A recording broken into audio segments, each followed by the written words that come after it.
ನರೇಗಾ ಉದ್ಯೋಗ ಖಾತ್ರಿ ಕೆಲಸ ಕೊಡಲೇಬೇಕು, ಕೊಡಲೇಬೇಕು, ಬೇಕೇ ಬೇಕು, ಬೇಕೇ ಬೇಕು, ಬೇಕೇ ಬೇಕು.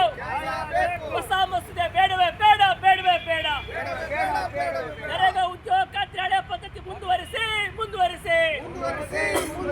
ಕೇಂದ್ರ ಸರ್ಕಾರಕ್ಕೆ ಧಿಕ್ಕಾರ, ಧಿಕ್ಕಾರ. ಕೇಂದ್ರ ಸರ್ಕಾರಕ್ಕೆ ಧಿಕ್ಕಾರ, ಧಿಕ್ಕಾರ.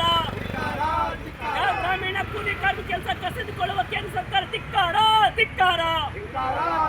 ಎಲ್ಲಿವರೆಗೆ ಹೋರಾಟ, ಎಲ್ಲಿವರೆಗೆ ಹೋರಾಟ?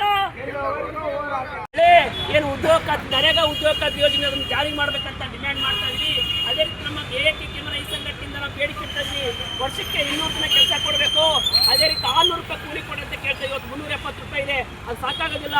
ಇವತ್ತು ಪೆಟ್ರೋಲು, ಡೀಸೆಲು, ಎಜುಕೇಷನ್ ಫೀಸ್ಗಳು, ಆಸ್ಪತ್ರೆ ಪ್ರತಿಯೊಂದು ದುಬಾರಾಗಿದೆ.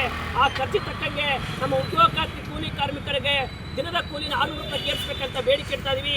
ಎಲ್ಲ ಬೇಡಿಕೆಯನ್ನು ಸರ್ಕಾರ, ಕೇಂದ್ರ ಸರ್ಕಾರ ತಕ್ಷಣವೇ ನಮ್ಮ ಸಮಸ್ಯೆ ಬಗೆಹರಿಸಬೇಕು. ಇಲ್ಲ ಅಂದ್ರೆ ನಮ್ಮ AAK ಸಂಘಟನೆ ಆಲ್ ಇಂಡಿಯಾ ಮಟ್ಟದಲ್ಲಿ ಇಡೀ ದೇಶದ ಎಲ್ಲಾ ಕೂಲಿ ಕಾರ್ಮಿಕರನ್ನ, ಇಡೀ ರಾಜ್ಯದಲ್ಲಿ ಜಿಲ್ಲೆಗಳಲ್ಲಿ ನಾವು ಉಗ್ರವಾದ ಒಂದು ಹೋರಾಟಕ್ಕೆ ಸಜ್ಜಾಗಿ ಇಷ್ಟಪಡ್ತಾ ಕೇಳಕ್ಕೆ ನಾವು ಮೂವ್ಮೆಂಟ್ ತಗೊಳ್ತೀವಿ. ಈ ನಿಟ್ಟಿನಲ್ಲಿ ಕೇಂದ್ರ ಸರ್ಕಾರ ಹೊಸ ಮಸೂದೆನ ಕಂಪ್ಲೀಟ್ ರದ್ದು ಮಾಡಬೇಕು, ಹಳೆ ಮಸೂದೆನ, ಹಳೆ ಪದ್ಧತಿನ ಜಾರಿ ಮಾಡಬೇಕು.